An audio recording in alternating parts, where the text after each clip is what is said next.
إن الحمد لله نحمده ونستعينه ونستغفره ونعوذ بالله من شرور أنفسنا ومن سيئات أعمالنا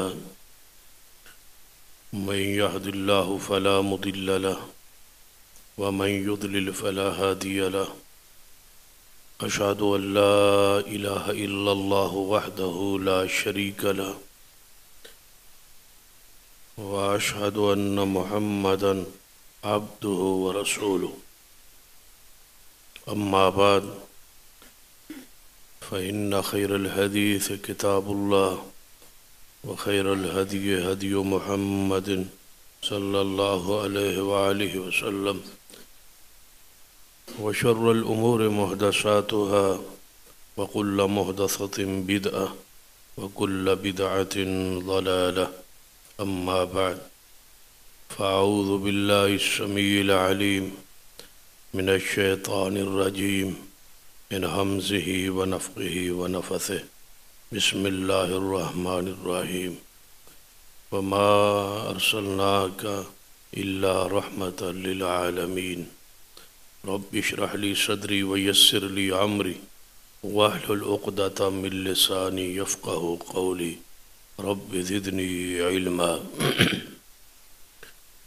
سبحان ربك رب العزة عما يصفون وسلام على المرسلين والحمد لله رب العالمين.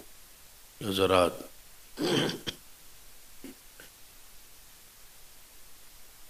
سرور کائنات محمد رسول اللہ صلی اللہ علیہ وآلہ وسلم کی وہ صفات، وہ اوصاف جو قرآن پاک اندر بیان ہو،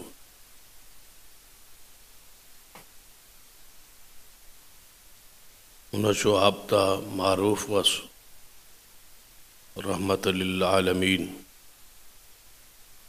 کہ آپ سارے جہاں لئی رحمت. رحمت کا معنی پیار ہے، انس ہے، غمخواری ہے، خیر خواہی ہے. یہ سارے معنی کے لحاظ سے محمد مصطفیٰ صلی اللہ علیہ وسلم کا یہ جو وصف ہے، یہ خوبی ہے، اس کے اندر یہ سارے معنی موجود ہیں. اور نبی علیہ السلام ہی اللہ دی ساری مخلوق جو اس لقب اور اس اعزاز اور اس وصف کے مصداق ہے اور اس میں بامسمہ ہے. جو اللہ نے نام دیا ہے، جو اللہ تعالیٰ نے کہا ہے، جو اللہ تعالیٰ نے آپ کی صفت اور شان بیان کی ہے، اس اندر کوئی شبہ یا ابہام نہیں ہے کہ آپ سارے جہانوں کے لیے رحمت. اس پر آج ہمارا غالباً 14واں خطبہ ہے کہ نبی علیہ السلام سارے جہانوں کے لیے رحمت. رحمت دے بہت سارے پہلو ہیں جنہاں دا بیان دا سلسلہ کئی خطبات اندر جاری ہے. اس جو ایک پہلو جس کا آج ذکر خیر ہوئے گا کہ نبی علیہ السلام نے اپنی ساری زندگی اندر کوئی پہلو ایسا نہیں چھوڑا جس کے اندر امت کی انسانیت دی رہنمائی نہ فرمائی. مسئلہ چھوٹا ہو یا بڑا ہو، ذاتی ہو یا کوئی بھی معاملہ ہو، وہ جسمانی ہو یا روحانی ہو، ہر مسئلے اندر آپ کی رہنمائی انسانیت لئی موجود.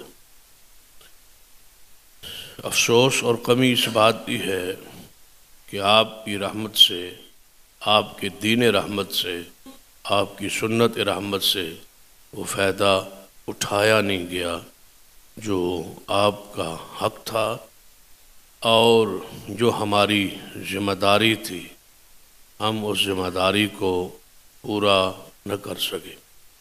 ہر بندہ اس میں کمی، کوتاہی اور نقص موجود ہے۔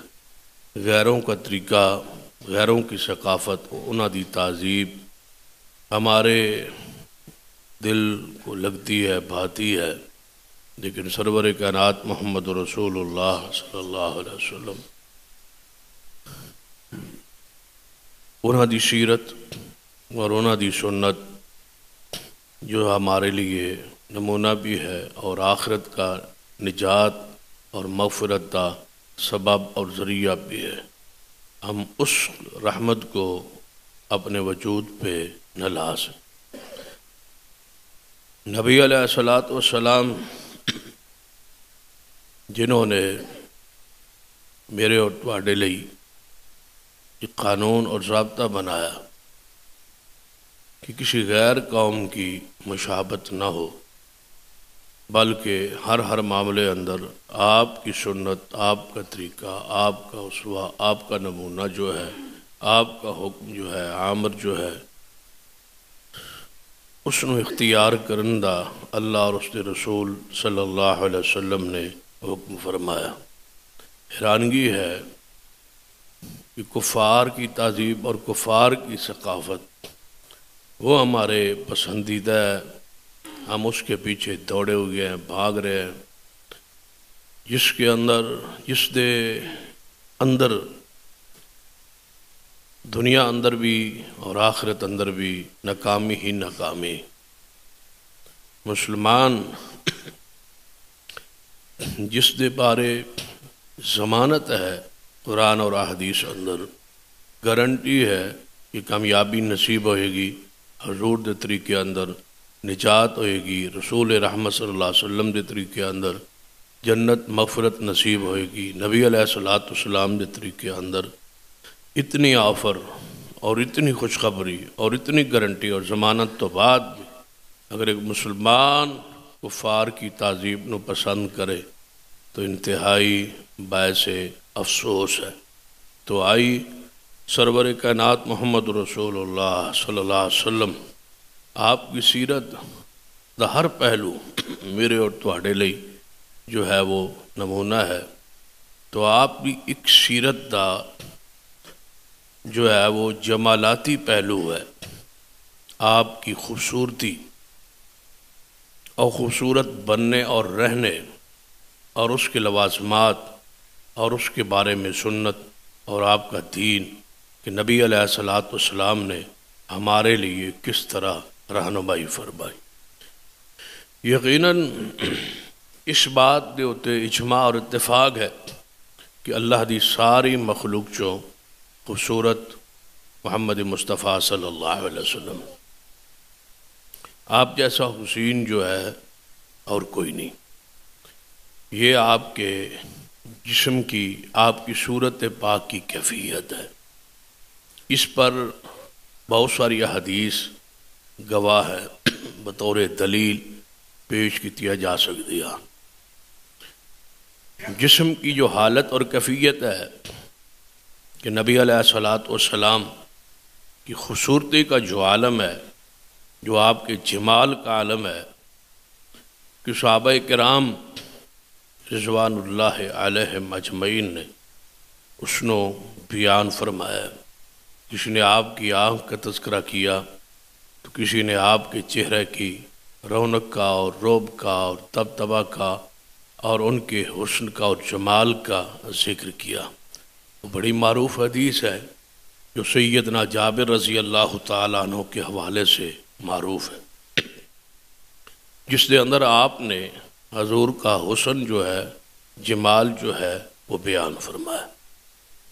بڑی مشہور حدیث ہے، قریباً ہر مسلمان دے علم دے اندر ہے کہ سیدنا جابر رضی اللہ تعالیٰ عنہ فرماتے ہیں کہ ایک رات نبی علیہ الصلوۃ والسلام مسجد نبوی کے سین اندر لیٹے ہوئے تھے، آرام کر رہے تھے۔ سرخ رنگ کی چادر جو ہے وہ حضور کے جسم مبارک پر تھی اور چہرہ پاک جو تھا اس پر چادر یا اس پر کپڑا نہیں تھا۔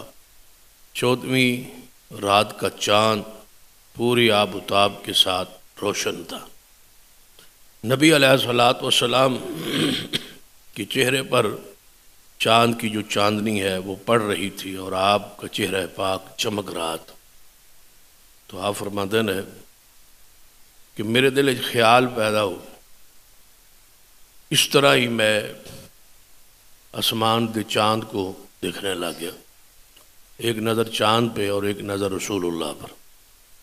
پھر میں چاند کو دیکھتا ہوں، پھر رسول اللہ کو دیکھتا ہوں، پھر چاند کو دیکھتا ہوں، پھر حضور کو دیکھتا ہوں، اور دل میں خیال آ رہا ہے کہ ذرا چمک دھمک دیکھوں، چاند کی زیادہ ہے یا محمد مصطفیٰ صلی اللہ علیہ وسلم کی زیادہ ہے۔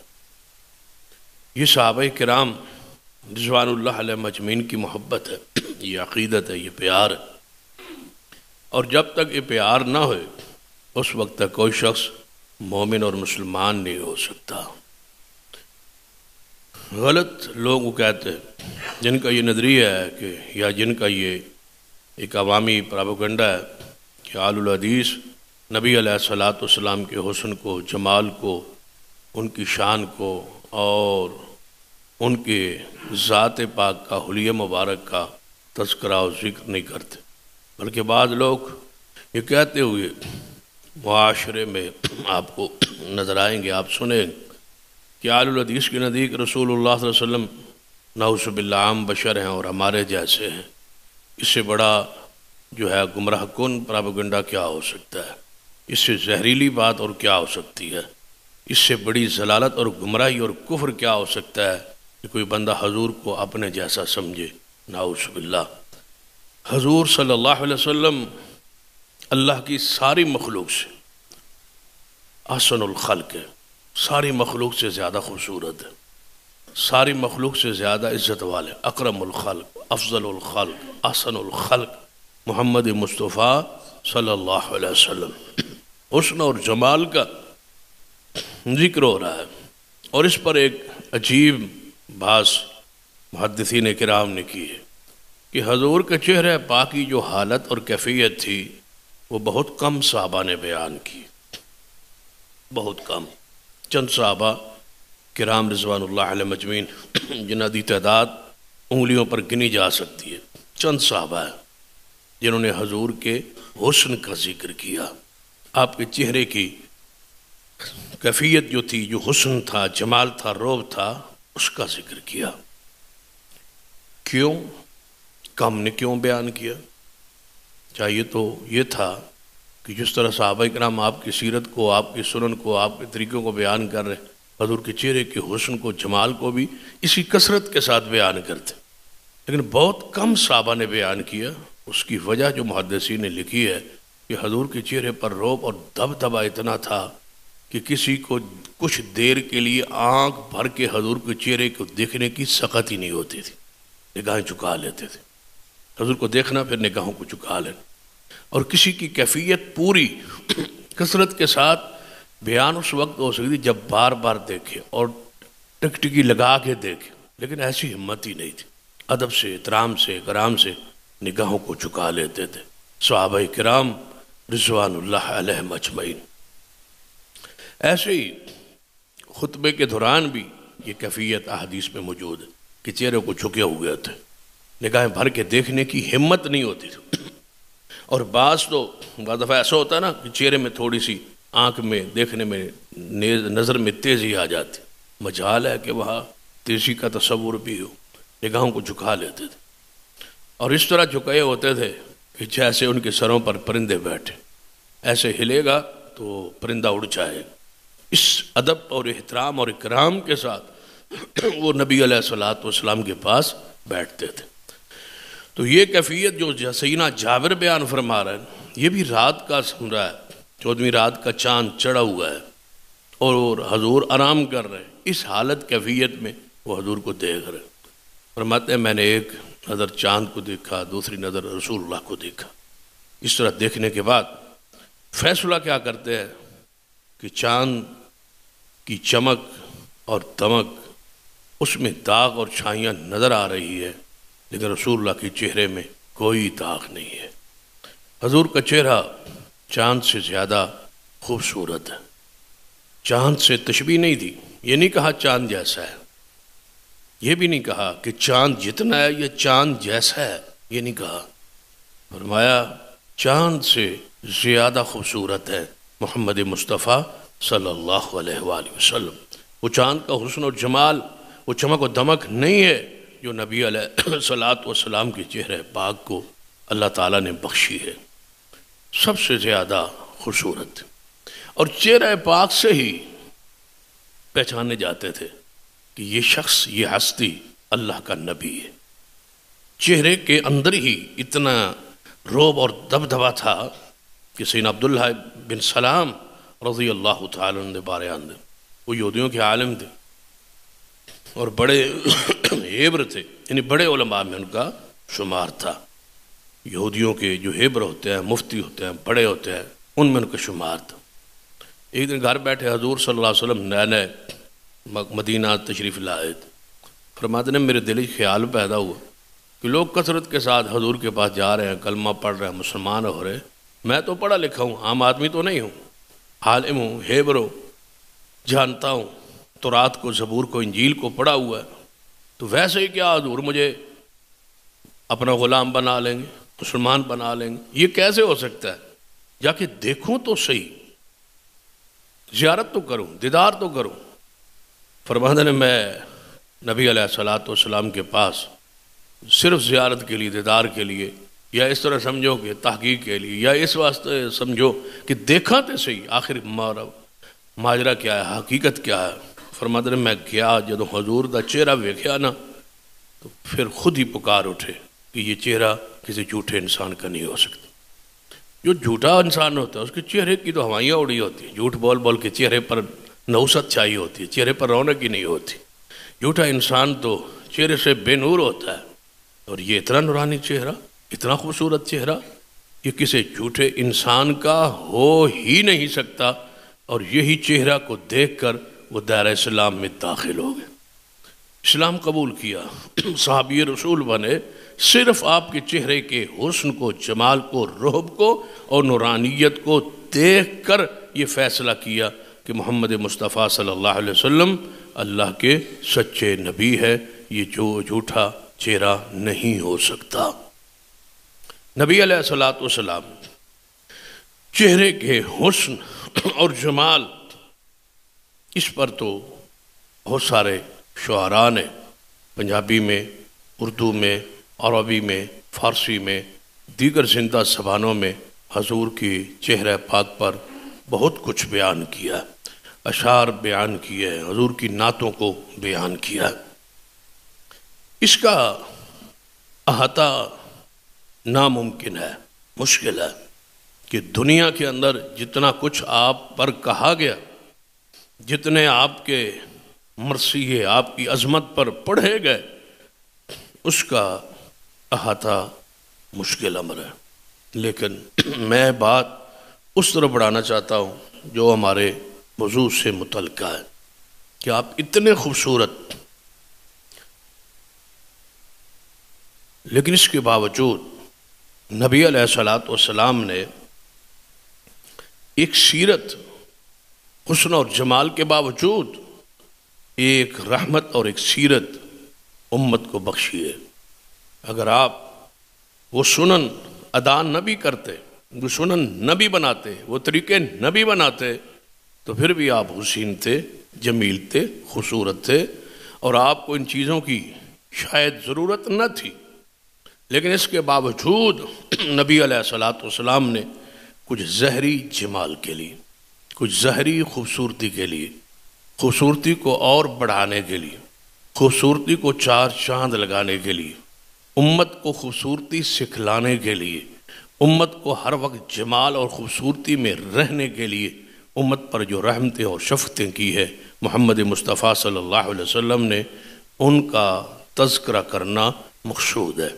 کیونکہ اسلام سے پہلے یہودی اور عیسائیوں کے اندر تقوی اور پرہیزگاری اور نیک ہونے کی جو علامات تھی، ان میں سے ایک علامت یہ بھی تھی کہ اس کو نہلانا نہیں ہے، ایک یہ بھی تقویٰ تھا اور پرہیزگاری تھی اور رہبانیت تھی کہ کپڑے ضرورت سے زیادہ پہنے یا ضرورت کے بھی جو ہیں وہ اتار دے، دنیا سے الگ تھلگ ہو جائے، اور شادی بیاہ یہ نہ ہو، ساری چیزیں دنیا سے لا تعلق ہو جائے اور نہانا دھونا چھوڑ دیں۔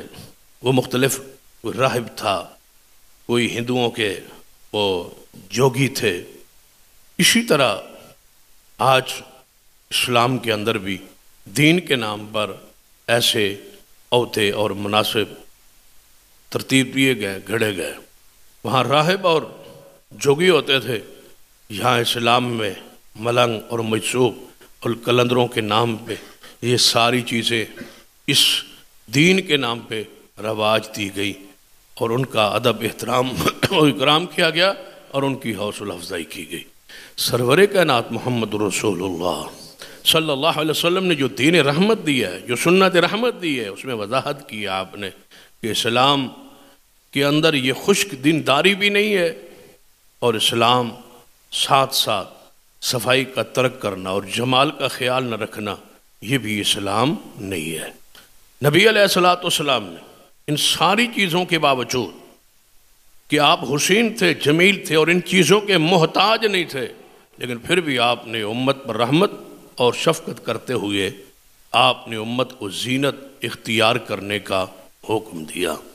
اور اپنے جسم پہ ذرا اس پہ غور کرتے جائیں کہ نبی علیہ الصلوۃ والسلام نے وہ اشیاء جمال، وہ خوبصورتی کے لیے جن چیزوں کا استعمال کیا، نبی علیہ الصلوۃ والسلام نے وہ آپ کا انداز جمال جو تھا اختیار کرنے کا اور ان کو سنن بنانے کا اور طریقہ بنانے کا، اس کا ذکر کرنا مقصود ہے۔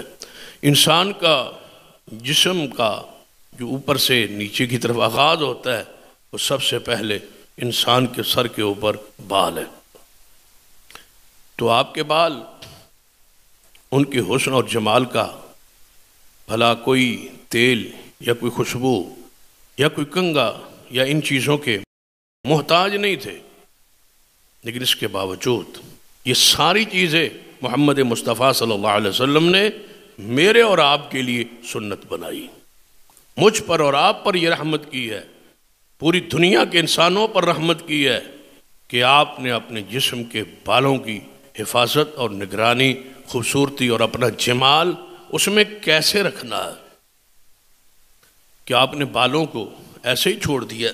آپ کی تو زلفیں تھیں اور انتہائی خوبصورت تھی، اور سفید اور سرخ خی میل سفیدی آپ کی جو چہرے پاک پر تھی، اور اس پر جو سیاہ اوپر بال اور لمبے زلفیں تھیں، اس کا حسن اور جمال کا اندازہ لگائیں۔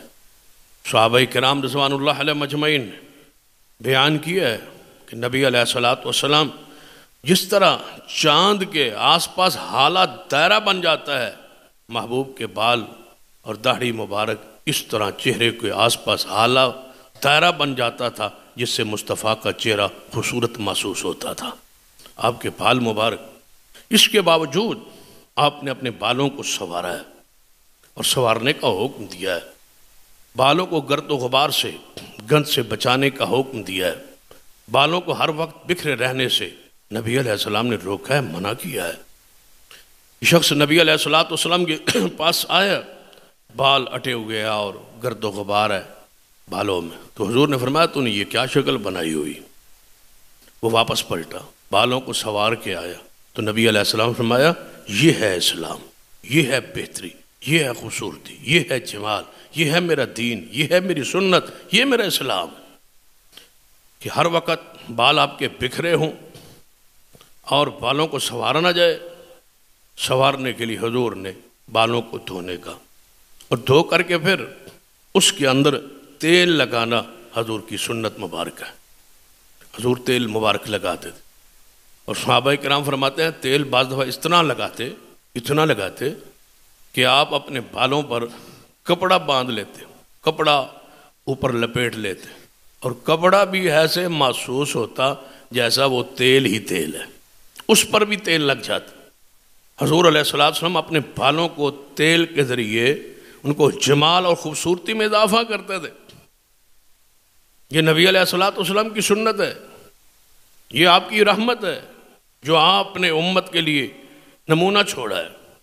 ان سنتوں کو اپنائی، ان کا تعلق میرے اور آپ کے جسم کے ساتھ ہے، میرے اور آپ کے صفائی کے ساتھ ہے، اور ان چیزوں کے اندر یہ ذہن رکھیں، یہ نیت رکھیں کہ یہ سنت کس کی ہے؟ حضور کی ہے۔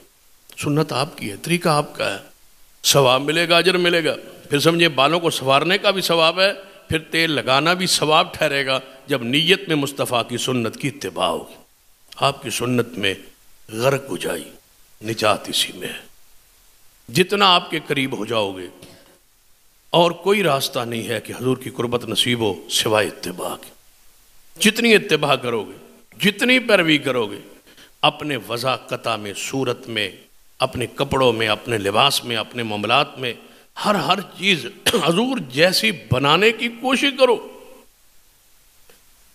کسی اور کی نقل کیوں اتارتے ہو جن کی کوئی گارنٹی اور ضمانت نہیں ہے، جن کی اتباع آپ پر ہے ہی نہیں، جن کی نقالی آپ پر ہے ہی نہیں، جو تمہارے لیے نمونہ ہی نہیں؟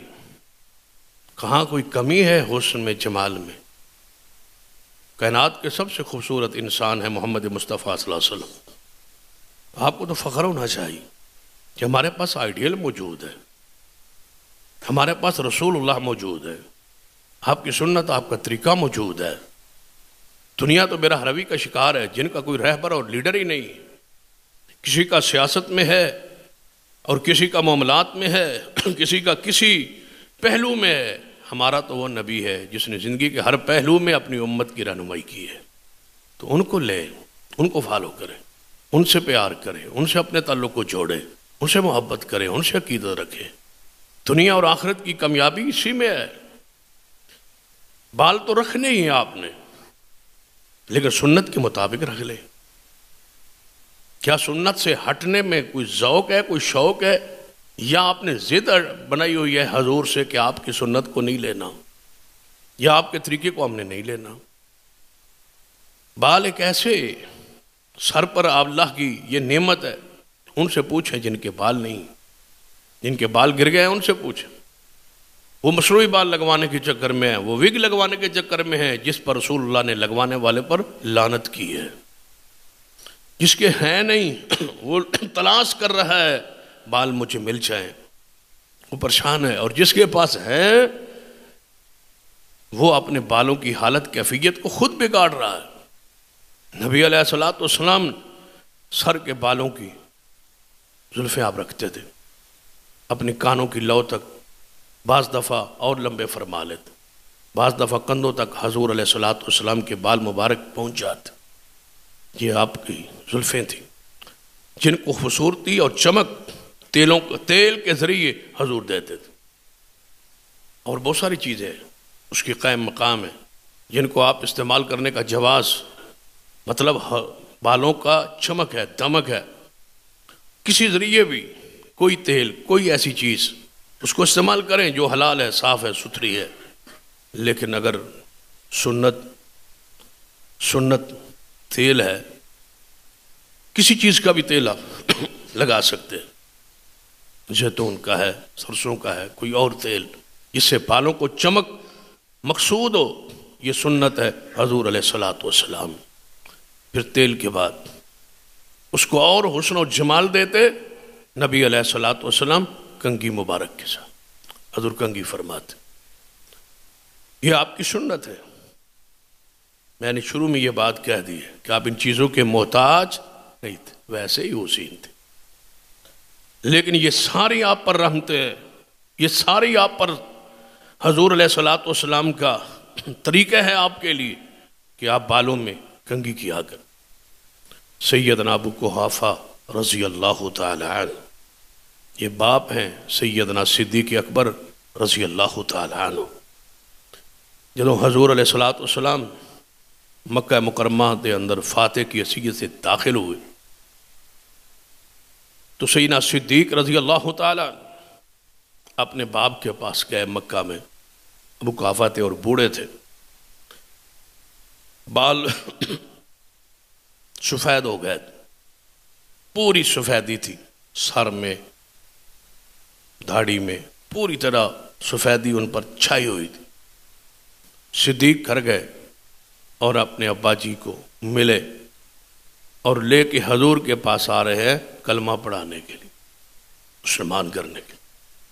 تو نبی علیہ الصلوۃ والسلام نے دیکھا تو آپ اٹھے اور آگے بڑھے، فرمایا آپ صدیق اپنے باپ کو لے کے آ رہے ہو، مجھے کہتے میں محمد مصطفیٰ چل کے جاتا، ان کو کلمہ پڑھانے کے لیے، ان کو دائرہ اسلام میں داخل کرنے کے لیے میں ان کے ہاں چل کے جاتا۔ یہ تو صدیق کا باپ ہے، ان کا باپ بھی صحابی ہے، خود بھی صحابی ہے، بیٹے بھی صحابی ہیں، پوتے بھی صحابی ہیں، نواسے بھی صحابی ہیں، بیٹیاں بھی صحابی ہیں، اور ایک بیٹی ام المومنین ہے۔ پورا گھرانہ ہی مصطفیٰ کے صحابہ کا، باپ سے لے کر پوتوں تک، نواسوں تک، سارا گھرانہ اصحاب رسول کا ہے رضوان اللہ علیہم اجمعین۔ اور ساتھ ہی فرمایا کہ اپنے باپ کے بالوں کو سنوار لیتے، بال ایسے ہی اٹے ہوئے تھے، فرمایا ان بالوں کو سنوار لیتے، ان بالوں کو رنگ لیتے، سنوار لیتے، خوبصورت بنا لیتے۔ تو آپ کی سنت یہ ہے کہ بال بکھرے نہیں رہنے چاہیے، اور جب ان بالوں میں کنگھی کیا کریں اور سنوارا کریں تو ساتھ یاد کیا کریں کہ یہ سنت کس کی ہے، یہ رحمت کس کی ہے۔ کبھی سوچا ہے آپ نے اتنی بڑی شخصیت اور اتنے کام امت کو سکھلا دی؟ لائی لیڈر جو کنگھی کے طریقے بھی سمجھاتا ہو، جو بالوں میں مانگ نکالنے کا طریقہ سمجھاتا ہو، جس طرح بالوں کو سنوارنا ہے اس کا طریقہ سمجھاتا ہو، رب کی زمین پر کوئی نہیں آیا سوائے محمد مصطفیٰ صلی اللہ علیہ وسلم۔ اور بالوں کے ساتھ صرف سر کے بال نہیں ہیں، اس کے ساتھ داڑھی مبارک کے بھی بال، اور داڑھی مبارک میں جتنے بال سفید تھے تقریباً 17 بالوں کا تذکر آتا ہے کہ حضور کی داڑھی مبارک میں 17 کے قریب بال سفید تھے۔ قربان جائے ان صحابہ پر جنہوں نے بالوں کو گن کے وہ بھی امت تک پہنچا دیا۔ کوئی ہے ایسی شخصیت جس کو 1000 سال سے زیادہ عرصہ، 1400 سال سے زیادہ عرصہ ہو گیا ہو اور اس کے بالوں کی کیفیت اور حالت بھی آج تک محفوظ ہو؟ جن کے بالوں کی گنتی کتنے اس میں سفید تھے، اس کو بھی نوٹ کر کے صحابہ نے امت تک پہنچا کے، اس سے بڑے محسن امت کے کون ہو سکتے ہیں؟ صحابہ کرام سے بڑھ کے، جنہیں حضور کی سیرت کے گواہ ہیں، صورت کے گواہ ہیں، یہ صورت بیان کر رہے ہیں۔ داڑھی مبارک کو بھی اپنے بالوں کا، اپنے جسم کا ایک حصہ سمجھے۔ جتنا ظلم اس سنت پر ہوتا ہے، ان بالوں پر ہوتا ہے، جتنے مظلوم یہ بال ہے، شاید اور کوئی جسم کا ایسا اتنا مظلوم نہیں جتنا مسلمانوں کے ہاتھوں داڑھی مظلوم۔ یہ حضور کے چہرے کا حصہ ہے، اس کو کاٹتے ہو یہ سنت حضور ہے، حکم رسول ہے، یہ اللہ اس کے رسول کی طرف سے فرض ہے، اور یہ تمہارے حسن و جمال کا جنا کے لیے زیور ہے، اور یہ داڑھی مبارک جو ہے یہ مردانگی کی، رجال رجولیت کی یہ علامت ہے۔ جب بچہ ہوتا ہے جس کو رجال نہیں کہا جاتا، رجل نہیں کہا جاتا، مرد نہیں کہا جاتا، بچہ کہا جاتا ہے، اس کو مرد کب کہا جاتا ہے؟ جب اس کے چہرے پہ داڑھی آتی، داڑھی اگتی ہے تو بچہ نہیں رہتا۔ بتا کیا کہتے ہیں؟ اب یہ بچہ ہے، کوئی غلطی کرے نا تو کیا کہتے ہیں؟ اب یہ بچہ ہے، اب تو بڑا ہو گیا، داڑھی آ گئی ہے۔ اس کا مطلب ہے جب داڑھی آ جائے بچہ نہیں رہتا۔ وہ رجال کے حکم میں، وہ رجل کے حکم میں، وہ مرد کے حکم میں، مردانگی داڑھی آنا ہے۔ کیا ظلم ہے جو اس کے ساتھ نہیں کیا؟ کون سا وہ فیشن ہے جو اس داڑھی کے ساتھ نہیں ہوا؟ کون سا وہ حشر ہے جو اس داڑھی کے ساتھ نہیں کیا گیا؟ کون سا وہ ڈیزائن ہے جو اس کے ساتھ نہیں بنایا گیا؟ نوجوان آج بڑے اس کی داڑھی کے ڈیزائن بناتے، کوئی ادھر سے کاٹ رہا ہے، کوئی ادھر سے کاٹ رہا ہے، کوئی بس تلوار بنا رہا ہے، کوئی تیر بنا رہا ہے، کوئی بالکل باریک سی ایک تار بنا رہا ہے، ظلم کر رہا ہے، کوئی نیچے سے کاٹ رہا ہے، کوئی دائیں بائیں سے کاٹ رہا ہے، کاٹ کاٹ کے اس کا اشر کر دیے۔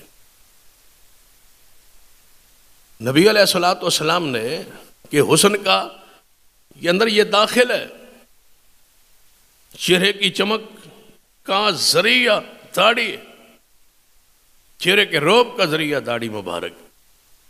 حضور نے اس کو بھی، اس میں بھی کنگھی کرنے کا، اس میں بھی تیل لگانے کا، اس کو بھی سنوارنے کا، اس کو بھی خوبصورت بنانے کا طریقہ حضور نے سمجھا دیا۔ اس کو دھونے کا، وضو میں اس کے خلال کا، اس کے مسائل و احکام رسول اللہ صلی اللہ علیہ وسلم نے بیان فرما دی۔ کوئی ہے جو حضور کی اس سنت کو، اس زیور کو اپنے چہرے کا حصہ بنائے؟ آنے دو اس کو، اس گناہ کو چھوڑ دو، یہ بے لذت گناہ ہے۔ بھائی کوئی گناہ ہوتا ہے نا جس کا چلو اخروی تو عذاب ہے ہی ہے، پکڑ دکڑ ہے ہی ہے، لیکن چلو دنیا میں اس کا کوئی نہ کوئی بندہ یہ سمجھتا ہے کہ اس کا فائدہ ہے۔ حرام کمایا، سمجھا کہ چلو حرام کمایا، پیسہ تو آیا، رشوت لی ہے، پیسہ تو آیا، سود کھایا ہے، پیسہ تو آیا، کوئی گناہ کیا، بدکاری کی ہے، چلو دنیا کے اندر اپنی خواہش یا لذت کو محسوس کیا ہے۔ مجھے بتاؤ داڑھی کا گناہ جو ہے منڈوانے کا، یہ تو بے لذت گناہ ہے، بتاؤ اس سے کیا ملتا ہے؟ حسن میں اضافہ ہوتا ہے؟ نہیں۔ کیا تمہاری خوبصورتی اندر ہے، بڑھوتری آتی ہے؟ نہیں۔ پھر کیوں ایسا گناہ کرتے ہو؟ پھر اس کی چھیڑ چھاڑ کیوں ہے؟ آخر وجہ کیا ہے کہ تمہیں حدیث سن سن کے بڑھاپے تک ہم پہنچ گئے، لیکن حدیث دلوں پہ اترتی کیوں نہیں، اثر کیوں نہیں کرتی؟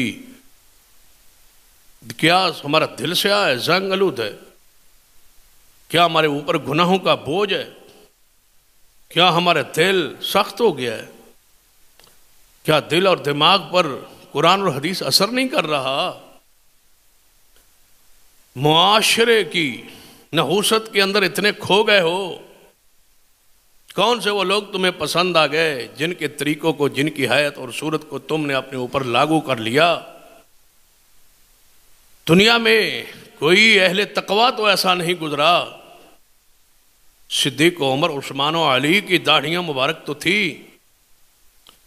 1.5 لاکھ صحابہ کرام میں سے کوئی داڑھی کی کانٹ چھانٹ کرنے والا نہیں تھا۔ امام بخاری و مسلم، ابو داؤد، نسائی، ترمذی، ابن ماجہ، امام ابو حنیفہ، شافعی و مالک، احمد بن حنبل، اللہ ان سارے ائمہ پر کروڑوں رحمتیں نازل کرے، کوئی ان میں داڑھی کی کاٹ چھانٹ کرنے والا، منڈوانے والا نہیں تھا۔ بتاؤ تمہیں کون پسند آئے؟ وہ کون سا فاسق ہے، وہ کون سا فاجر ہے، وہ کون سا گمراہ ہے، وہ کون سا بے روی کا شکار ہے، کون وہ یہود و نصارہ کی ثقافت سے متاثر ہے جس کو تم نے اپنا آئیڈیل بنایا ہے؟ کوئی بندہ تو بتلاؤ۔ ہر بندہ اپنے گربان میں جھانکے کہ میرا آئیڈیل کون ہے، میں کس کو دیکھ کر متاثر ہوا ہوں، کس کو دیکھ کے متاثر ہوئے ہو؟ ان گلیوں میں پھرنے والے آوارے لڑکوں سے، جن سے ماں اور باپ تنگ ہیں، جن سے برادری اور قوم تنگ ہے، جن سے لوگ تنگ ہیں، جن سے لوگ پناہ مانگتے ہیں، جن کے شر سے جو چوکوں چراؤں پہ کھڑے ہونے والے آوارے لڑکے اور بدمعاش لڑکے، ان کو اپنے لیے آئیڈیل بناتے ہو، وہ تمہارا آئیڈیل ہے، ان کو اپنے سینوں سے لگاتے ہو اور ان کو سمجھتے ہو کہ میں اس جیسا بن جاؤں۔ کاش تم ساروں کو چھوڑ کے اس کو اپنا آئیڈیل بناؤ جس کا چہرہ چاند سے زیادہ خوبصورت تھا، وہ محمد مصطفیٰ صلی اللہ علیہ وسلم۔ جوانوں، خاص کر جوانوں سے مخاطب ہوں کہ آخر کبھی وقت آئے گا کہ تم اس گناہ کو چھوڑو گے۔ ایک تو چیز بندہ روزانہ دیکھ دیکھ کے اور کھا کھا کے بھی تھک جاتا ہے۔ گھر میں لگاتار کئی دن گوشت بھی پکے تو بندہ کہتا تھک جاتا ہے، اور بندہ کہتا ہے یار کوئی اور چیز پکاؤ، گوشت کھا کر تھک گئے، دال کھا کر تھک گئے، جو روزانہ چیز پکتی ہے وہ بھی بندہ تھک جاتا ہے، کبھی گناہوں سے بھی تھک جایا کرو۔ کتنے سال ہو گئے یہ گناہ کرتے کرتے، کتنے سال ہو گئے یہ حالت اپنی بنائے ہوئی اور دیکھتے ہوئے، کبھی آئینہ اور شیشہ دیکھ کے اپنے گناہوں پہ رو بھی لیا کرو کہ میں کیا کر رہا ہوں اور کب سے کر رہا ہوں، میں کب چھوڑوں گا، میرا کب دل نرم ہوگا، کب دل یہ پھٹے گا، کب یہ دل روئے گا، اور کب میری آنکھوں سے آنسو گرے گے۔ تم کیا پتھروں سے بھی سخت ہو گئے؟ اور رب کہتا ہے پتھر بھی بعد دفعہ گر پڑتے ہیں، ان سے بھی پانی نکل آتا ہے، کیا تمہارے دل اتنے سخت ہو گئے، ان سے کبھی پانی کا ایک قطرہ نہیں نکلا، یہ تو پانی کا قطرہ آنکھ سے نکل جائے تو اللہ جہنم کی آگ کو ٹھنڈا کر دیتا۔ آئی اپنا رخ موڑیے سنت کی طرف، حدیث کی طرف، دین کی طرف۔ گناہوں سے کیا ملتا ہے؟ کیا ملا ہے کسی کو آج تک؟ دین سے دور رہنے والوں بتلاؤ کیا کیا ہے تم نے، کیا کر لیا ہے تم نے، کیا سوار لیا ہے تم نے، گناہ کر کر کے کیا کیا ہے تم نے؟ اجڑے ہو، برباد ہوئے ہو، اور کیا کیا ہے؟ گھر کے ماحول کو تباہ کیا، اور کیا کیا ہے؟ آؤ سنت کی طرف، نبی علیہ الصلوۃ والسلام کی اس سنت کو اپنے سینوں سے سجا لو، لگا لو، یہی خوبصورتی ہے۔ یہ اس محسن انسانیت کی رحمت ہے جس نے آپ کو یہ داڑھی جیسا زیور اور سنت عطا کی ہے۔ لے لو، ما آتاکم الرسول، ما آتاکم الرسول فخذوہ، ما آتاکم الرسول فخذوہ۔ اگر میں یہاں جمعے کے بعد یہ منظر ہو کہ میرے ہاتھ میں کوئی چیز ہو، چاول ہو، شرینی ہو، اور میں کہوں سارے لے کے جائے، تو کیا دوڑے نہیں آؤ گے سارے؟ ایک دوسرے آگے بڑھنے کی کوشش کرو گے۔ کوئی بندہ بانٹ رہا ہے، میں ہوں، کوئی اور بندہ ہو باہر کھڑا ہو، وہ چاول بانٹ رہا ہو، کوئی چیز بانٹ رہا ہو، آپ اس کی طرف بڑھیں گے ہاتھوں پہ ہاتھ اوپر کہ مجھے پہلے دو، مجھے پہلے دو۔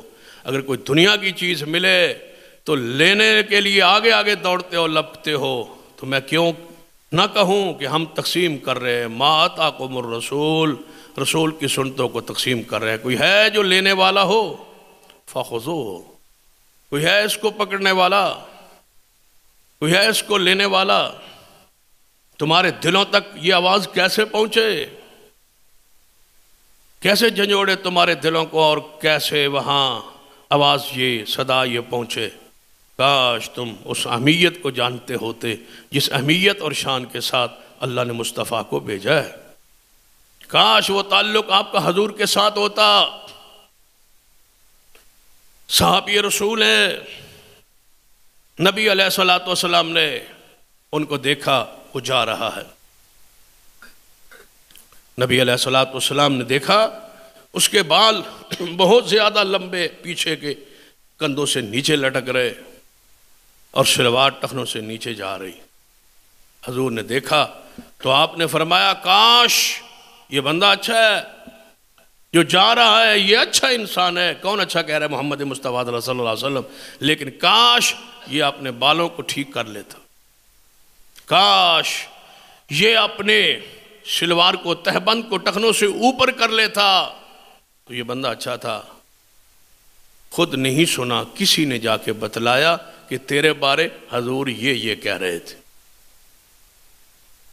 جب اس نے سنا حضور میرے بارے میں یہ کہہ رہے تھے کہ میں اچھا ہوں، لیکن یہ دو کام جو میرے میں غلطیاں نقائص ہیں یہ ٹھیک ہو جائے، اسی جگہ پر ناہی کے پاس نہیں گیا، پھر حمام پر حجام کے پاس نہیں گیا، وہیں کھڑے کھڑے اپنی تلوار سے اپنے بالوں کو وہاں سے کاٹ دیا جہاں سے حضور کو پسند نہیں آئے، اور نیچے سے شلوار تہبند کے اس حصے کو کاٹ دیا جو ٹخنوں سے نیچے جا رہا تھا۔ پھر حضور کے پاس آ کے عرض کرتا ہے مئو اب بتاؤ کہ میں کیسے لگ رہا ہوں۔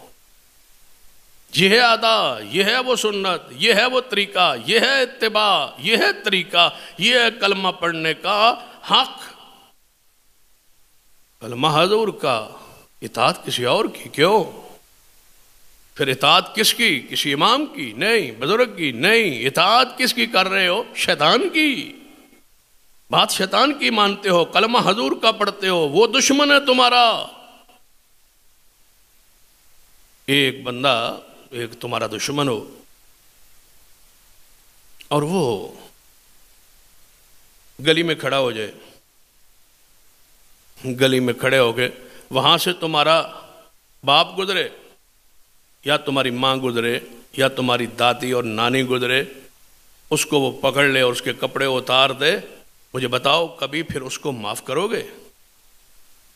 کہو گے نہیں نہیں، اس نے میری ماں اور میری دادی اور نانی اور پڑنانی اور اتنی عزت اور شان ہماری، اس نے گلیوں میں ہمیں ذلیل کر دیا اور کپڑے اترا دیے، اس کو نہیں معاف کی۔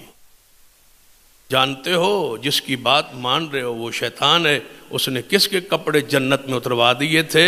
تمہاری ماں حوا علیہ السلام کے، اس کو گلے لگا کے بیٹھے ہو، وہ تو دشمن ہے۔ انہ لکم عدو مبین، وہ کھلا دشمن ہے، جس کی مان رہے ہو وہ دشمن ہے، جس کی چھوڑ رہے ہو۔ النبی اولا بالمؤمنین من انفسہم، اللہ فرماتا ہے تم اپنی جانوں کے اتنے خیرخواہ نہیں جتنا محمد اپنی امت کا خیرخواہ ہے۔ تم اپنی جانوں سے وہ پیار نہیں کرتے جو حضور تم سے کرتے ہیں، اور رات کو تڑپیں اور روئیں اور اللہ کے سامنے کہیں میری امت کو معاف کر دے، اور امت کی یہ حالت، یہ کیفیت، جبریل آئے آسمان سے اور کہے اے محمد صلی اللہ علیہ وسلم آپ خوش ہو جائے، چپ کر جائے، خاموش ہو جائے۔ اللہ کہتا ہے پریشان نہ ہوں، ہم تمہاری امت کے بارے میں قیامت کا دن تمہیں خوش کر دیں گے۔ وہ ساری رات روتے رہے اور تم غاروں میں جا کے روئیں، مارے کھائیں۔ طیف میں مار تمہارے لیے ہے، یہ احد و بدر تمہارے لیے ہے، یہ راستے سارے صاف حضور نے تمہارے لیے کیے ہیں، یہ کانٹوں کو صاف تمہارے لیے کیا ہے۔ اپنے جسم پہ پتھر، نرم ترین جسم پہ پتھر، جس جیسا نرم جسم کوئی نہیں ہے۔ انس بن مالک فرماتے ہیں میں حضور کے ہاتھ جب لگایا تو مجھے ٹھنڈک اور خوشبو محسوس ہوئی، اور اللہ کی قسم اٹھاتے ہیں اتنا ریشم نرم نہیں تھا جتنا محبوب کا ہاتھ نرم تھا۔ یہ ہاتھ نرم زخمی ہے تمہارے لیے۔ زخمی کتنے؟ سیدہ کائنات اماں جی عائشہ رضی اللہ تعالی عنہا فرماتی کہ میں نے رسول اللہ سے پوچھا یا رسول اللہ صلی اللہ علیہ وسلم کوئی مشکل ترین دن تمہاری زندگی کا ذرا مجھے بتاؤ تو صحیح، کون سا مشکل ترین دن ہے؟ فرمایا عائشہ بڑے بڑے مشکل دن آئے ہوں گے لیکن طائف سے زیادہ مشکل دن میرے لیے کوئی نہیں تھا۔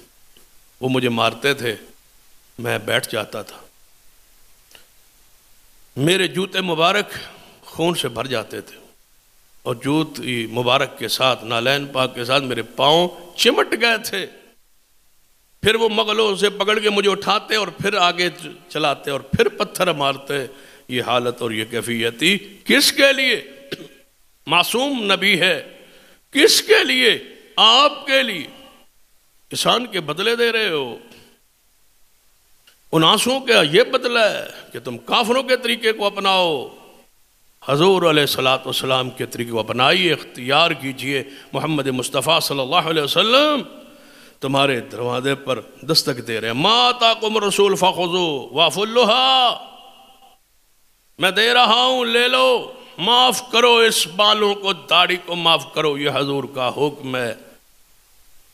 قصوا الشوارب، مونچھوں کو، شوارب کو کاٹو، کم کرو، پست کرو، کاٹو، داڑھی کو بڑھاؤ، معاف کرو، لٹکاؤ۔ تقریباً 6 یا 7 مختلف الفاظ ہیں حضور کے، جن سارے الفاظ کو جوڑ لیا جائے تو معنی یہی بنتا ہے کہ داڑھی مبارک کو کانٹ چھانٹ سے بچ جاؤ، اپنے اس کو اصلی حالت کیفیت پہ چھوڑ دو۔ پھر نبی علیہ السلام فرمایا آپ کی جانتے ہو کہ آپ کے داڑھی مبارک میں، سر مبارک میں چاندی اتر آئی تھی، سفیدی اتر آئی۔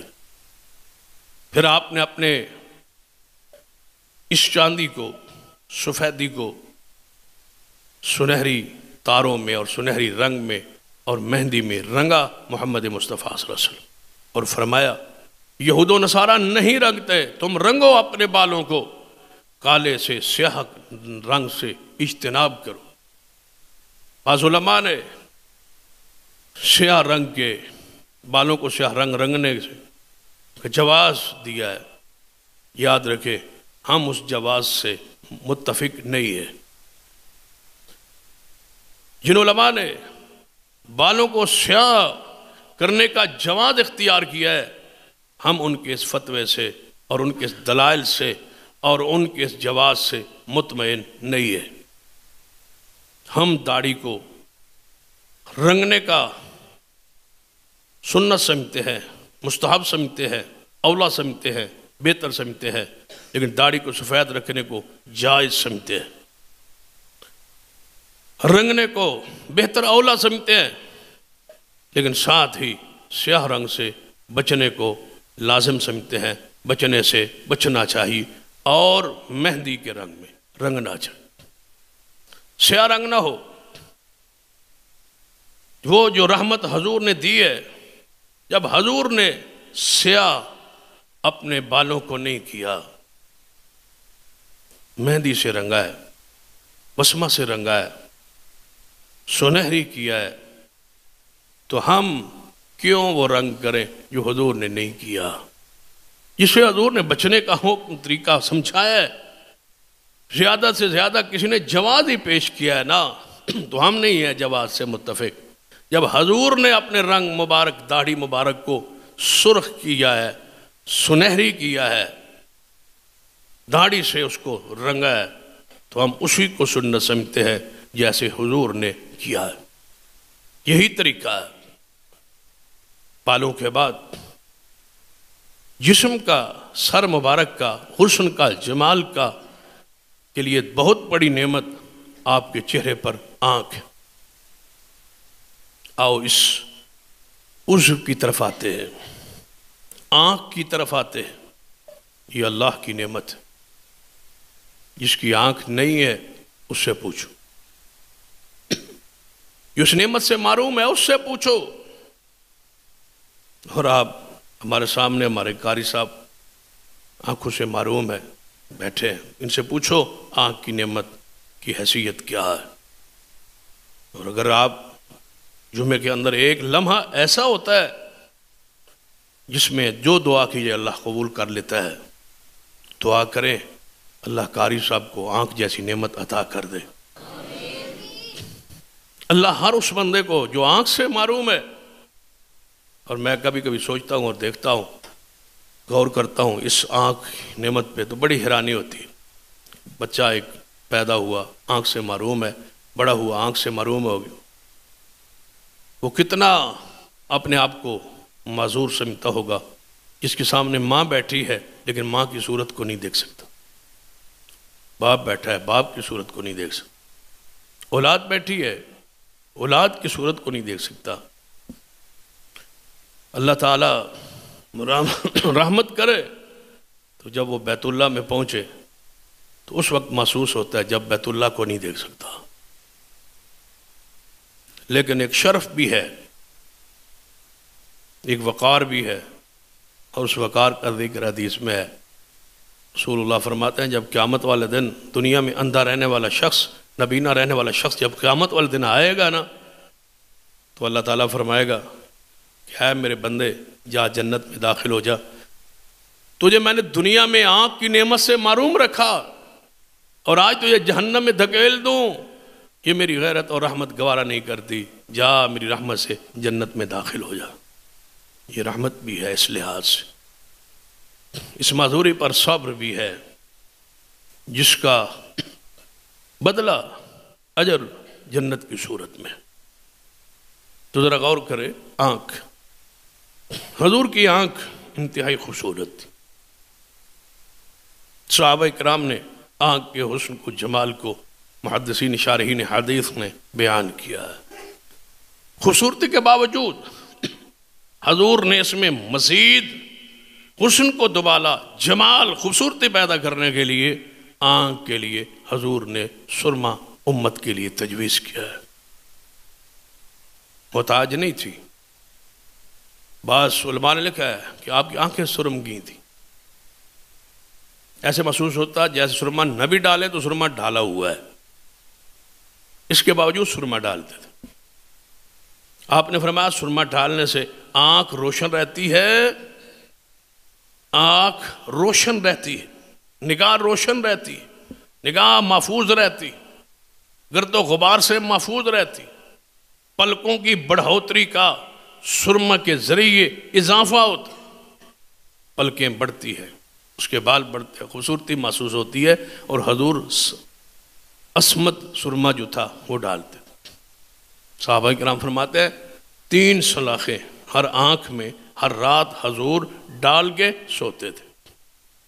یہ آپ کے لیے ہے جو حضور بتاؤ ایسا کوئی لیڈر دنیا میں ایسا ہے جو آنکھ کی حفاظت کے گر اور طریقے بھی امت کو سمجھائے، ان کو کیسے محفوظ رکھنا ہے۔ اور فرمایا آنکھوں والا اور نبینا برابر نہیں ہے، وما یستوی الاعمی والبصیر، نہیں ہے برابر آنکھوں والا نبینا، یہ نعمت ہے۔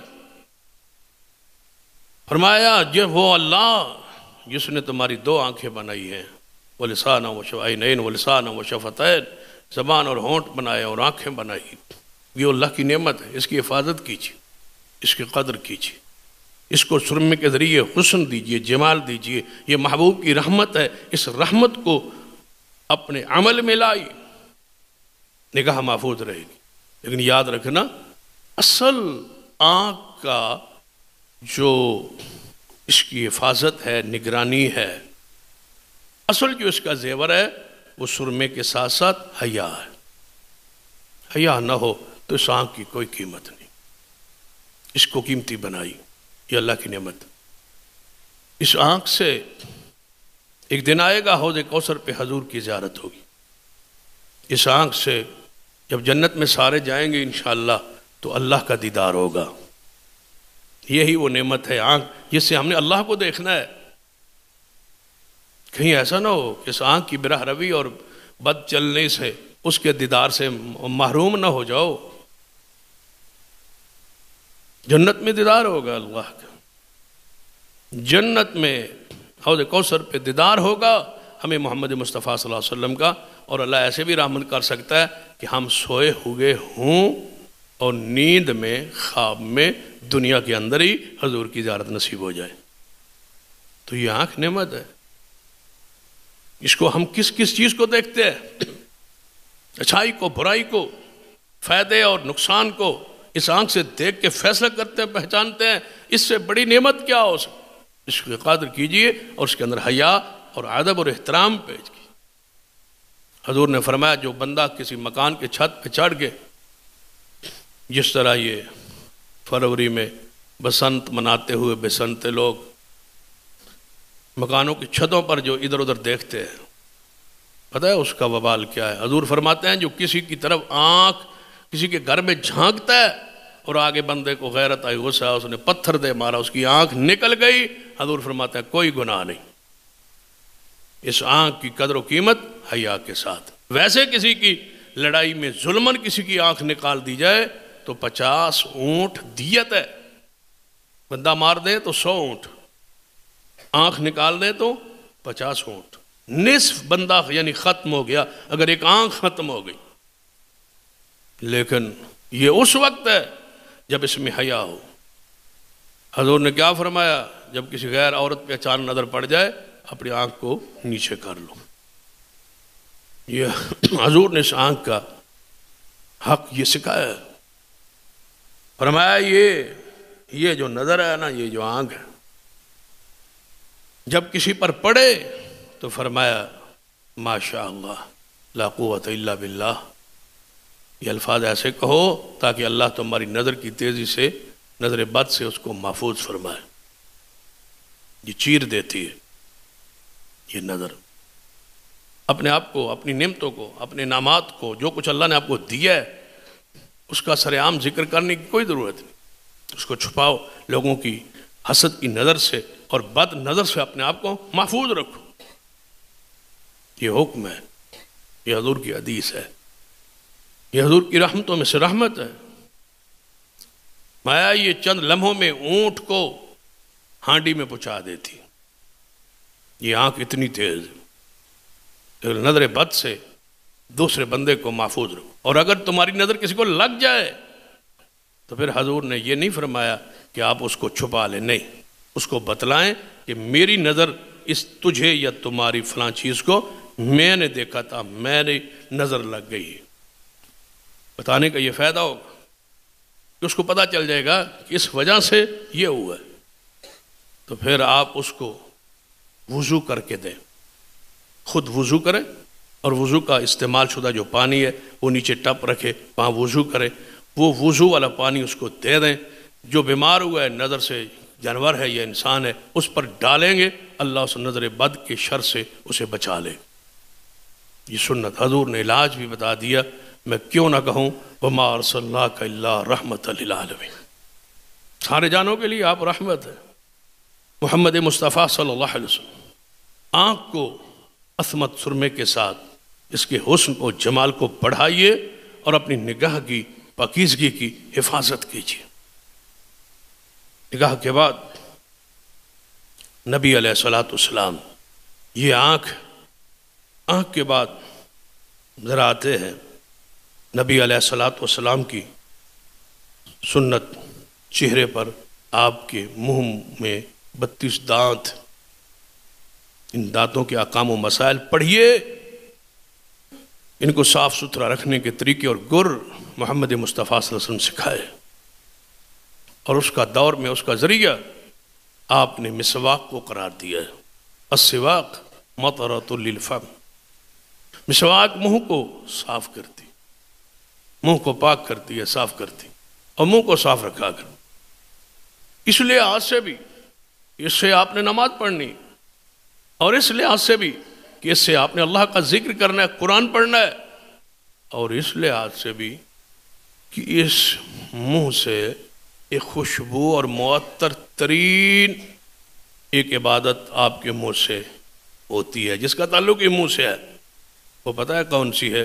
اللہم صلی علی محمد وعلی آل محمد. وہ درود پاک ہے. درود سے منہ خوشبو دار ہوتا ہے، معطر ہوتا ہے، تسکین نصیب ہوتی. اس لیے ضروری ہے کہ یہ پاک ہو، صاف ہو، بدبو سے محفوظ ہو. اس میں سگریٹ اور حقے کی بدبو نہ ہو، یہ بدبودار نہ ہو. اس سے نام نکلنا ہے کس کا؟ حضور کا. اللہم صلی علی محمد وعلی آل محمد بدبودار منہ سے کیوں کہ نکلے؟ اس کے لیے خوشبودار منہ چاہیے. اور خوشبو کیسے پیدا ہوگی؟ مسواک کے ذریعے. مسواک کا بدل جو بھی استعمال کرے، وہ برش ہے، پیسٹ ہے، اس کو استعمال کریں، لیکن مسواک رہے گا، سنت رہے گی. اس کی افادیت پھر بھی کم نہیں ہوتی. دنیا کے کوئی پیسٹ وہاں نہیں پہنچتا جہاں مصطفیٰ کی سنت پہنچتی. وہ مسواک ہے. حضور فرماتے ہیں لولا ان اشق علی امتی، اگر میں اپنی امت پہ بھار اور بوجھ نہ سمجھتا، میں نے تو امت پر رحمت کی ہے، امت پر شفقت کی ہے، مجھے تو تمہارا دھیان اور خیال آ گیا ہے. اگر میں مشکل نہ سمجھتا تو میں اس مسواک سے اتنی محبت کرتا ہوں کہ ہر وضو کے ساتھ میں اس کو کرنے کا حکم دیتا، فرض کر دیتا. میں نے تمہارے لیے رحمت کی ہے، فرض قرار نہیں دیا کہ تم کہیں مشکل میں نہ پڑ جاؤ. وما ارسلناک الا رحمۃ للعالمین. امی عائشہ صدیقہ رضی اللہ تعالیٰ فرماندیا نے کہ نبی علیہ السلام مسواک کرتے اور پھر اپنا مسواک مجھے دے دیتے، میں بغیر دھوئے صاف کیے حضور کا مسواک اپنے منہ میں کرتی. یہاں تو بڑا مشکل ہے کرونا کی وبا میں، اور پھر اتنی محبت کہاں. یہ محبت بھی رحمت ہے، یہ حضور سے لے. فرماتا میں حضور کا جھوٹا مسواک کر لیتی اور پھر میں مسواک کرنے کے بعد اس کو دھو دیتی، دھو کے حضور کو پھر واپس کر دیتی، حضور مجھے دے. اور آخری زندگی کا عمل بھی مسواک ہی تھا. امی عائشہ فرماتی ہے کہ آخری دن تھا حضور کی زندگی کا، آخری دن، دنیا کی زندگی کا یہ آخری دن تھا، اور آخرت کی زندگی کا یہ پہلا دن تھا. اخروی زندگی کی طرف جا رہے تھے. میرا بھائی عبد الرحمن بن ابی بکر اندر داخل ہوئے تیمارداری کے لیے، ان کے ہاتھ میں مسواک تھا. حضور نے مسواک کی طرف اشارہ کیا. میں نے دیکھا حضور مسواک لینا چاہتے، میں نے اپنے بھائی سے مسواک لیا، حضور کو پکڑایا، حضور نے پھر مجھے واپس کیا اور اشارہ کیا. میں سمجھ گئی کہ حضور چاہتے ہیں کہ مسواک مجھے اپنے منہ میں ذرا چبا کے نرم کر کے دے. عائشہ، امی عائشہ فرماتی ہے کہ میں نے وہ مسواک چبایا، منہ میں لیا، اس کو چبایا، اس کو نرم کیا، پھر حضور کو دیا. فرماتی ہیں یہ دنیا کی زندگی کا آخری دن تھا اور میرے لیے باعث سعادت تھا. میرا لعاب اور حضور کا لعاب جاتے جاتے اکٹھا ہو گیا. میرا جھوٹا مسواک، میرے منہ میں چبایا ہوا مسواک تو بعد نہیں آ سکتے امی عائشہ کی توہین سے. یہ وہ ماں ہے جس کے منہ کے وہ لعاب پاک، جس کے اثرات حضور کے منہ مبارک میں ہیں جب روح پاک نکل رہی ہے۔ جھوٹا مسواک امی عائشہ کا حضور نے اپنے منہ میں لے لیا اور کیا وہ مسواک، دھویا نہیں ہے، دھونے کا حکم حضور نے نہیں دیا۔ جاتے جاتے فرما رہے ہیں کہ منہ کی صفائی کے لیے مسواک، کتنا خیال ہے مسواک کا، سکرات موت کی ہے، حضور کو یاد، پھر بھی مسواک۔ یہ سنت، مسواک کیا کریں، اس کو عادت بنے، اس کو سنت بنے، اس کو طریقہ بنے، اپنے پاس رکھا کریں، یہ سنت۔ لباس مومن کے لباس کا یعنی کہ اس کے جیب کا، اس کے ساتھ مسواک رہنا چاہیے۔ یہ آپ کا طریقہ ہے، یہ آپ کی سنت، اور کوئی ضروری نہیں ہے کہ جیب بندہ بعض دفعہ ہوتا ہے چھوٹا ہوتا ہے، بندہ کہتا ہے، وہ مولویوں نے غلط کیا ہوا جو کہتے ہیں ایک بالشت مسواک ہو، کہتے ہیں ایک پوری گٹھ جڑا مسواک ہونا چاہیے، اور اس پر پھر فضائل لکھے اور بڑا کچھ لکھا، لکھتے ہیں اگر چھوٹا ہوگا نا تو اس پر اس کرنے سے بواسیر ہو جائے گی، بیماری ہو جائے گی، لعنت اللہ علی الکاذبین۔ ایسے ایسے مسائل گڑے ہوئے، اگر لمبا ہوگا تو اس پر شیطان جھولے لے گا، لمبا بھی نہیں ہونا چاہیے، چھوٹا بھی نہیں ہونا چاہیے۔ جھوٹ بولتے ہیں، کوئی حقیقت نہیں، کوئی قرآن میں نہیں ہے، کوئی حدیث میں نہیں ہے، کہیں بھی یہ ذکر نہیں ہے، کہیں بھی یہ مسئلہ نہیں ہے، یہ گڑا گڑایا پاکستانی مسئلہ ہے، دین کا نہیں، شریعت کا نہیں۔ مسواک لے، منہ صاف کرنا ہے، چھوٹا ہے بڑا ہے، کون سی لکڑی کا ہے، جو آپ بہتر سمجھتے ہیں اس کو کرے، چھوٹا سا چھوٹا مل گیا تاکہ منہ صاف ہو جائے، دانت صاف ہو جائے، مسواک ہے وہ، اتنا ہو، یہ سارے ہیلے، یہ ساری ناجائز پابندیاں ہیں، یہ گڑے گڑائے مسئلے، یہ شیطانی سوچیں، ان کو چھوڑے، ان توہمات سے اپنے آپ کو محفوظ کرے اور بچیں۔ یہ محمد مصطفیٰ صلی اللہ علیہ وسلم کا جو طریقہ ہے۔ اور آخری اس حوالے سے دانتوں کی صفائی کے بعد اپنے پورے جسم کے لباس جو ہے اس کا انتخاب، اور کیسا انتخاب، یہ آئندہ خطبہ جمعہ میں اقول قولی ھذا واستغفر اللہ لی ولکم ولسائر المسلمین وآخر دعوایا الحمدللہ۔